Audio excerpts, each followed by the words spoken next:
So, as you remember, we've been talking about what is news, asking that question, and I've run through some examples of what is news and what isn't news before, just talking a little bit about the sacrifices that some journalists have made for this valuable thing that is news. Um, so, you remember what we said about news? We said that news is new, surprise, surprise, that it's factual, it's truthful, it's significant to a group of people, and that it's interesting to the reader. I also asked you the question about impartiality. What I've asked you to do is to aim for it. Whether it's achievable or not, I'm not really sure, to be honest. Um, so it's worth using those criteria to maybe look at today's news. Now, today to me is a little bit different to you. I've recorded this a little while ago because we wanted to get ahead to ensure that we were able to keep going no matter what happens with COVID-19. So I'm looking at today's front pages, but you can do the same. If you click on the link for today's news, there will be a whole number of front pages to look at and to start testing those characteristics against what's in the news. So we've got the at the moment the Brexit bill is going into the debate today in Parliament. So there's reports of what's going on with Brexit. Um, there's more information about COVID-19. There was a nice sunny day at the weekend, so nice pictures from that. The Times, coronavirus again, and Brexit. Those are the two stories that are dominating the headlines on this day. So we're looking at a Brexit rebellion within the Conservative Party because Boris Johnson's government has said that it's willing to break international law in order to overrule the Brexit withdrawal agreement. By the time you're looking at this, you'll probably know what the outcome of that debate was, but that's not the point. The point is the nature of those stories is that they're trying to report something new. This is the latest developments.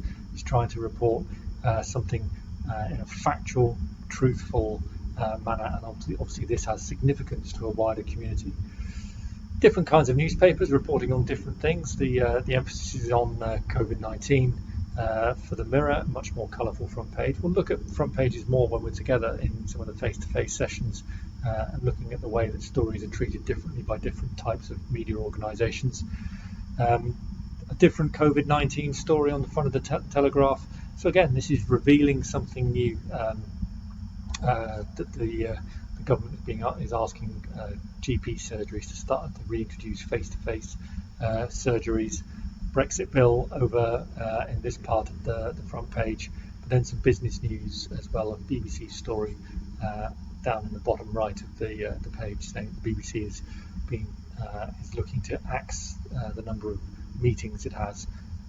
As you know, they've got a new Director General, so the new Director General is clearly making some changes. So that's a new, truthful, factual story. Daily Mail, no doubt we'll talk about the Daily Mail at some point, but you'll see as COVID-19 is the main story for them.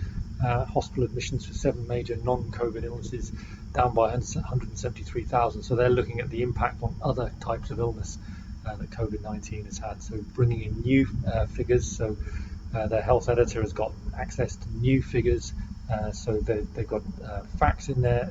It's new and it is of interest to a wider community, i.e. to all of us. Express. Again, they're looking at the impact on cancer treatments of COVID-19. Here's a different COVID story from the Metro. A student who was fined £10,000 for breaking COVID rules. So they've got a very different take on the COVID story. But again, it's new and interesting to a wide group of people. Now, which group of people you are trying to interest, of course, depends on your readership. So the Star, always worth a look at the Star.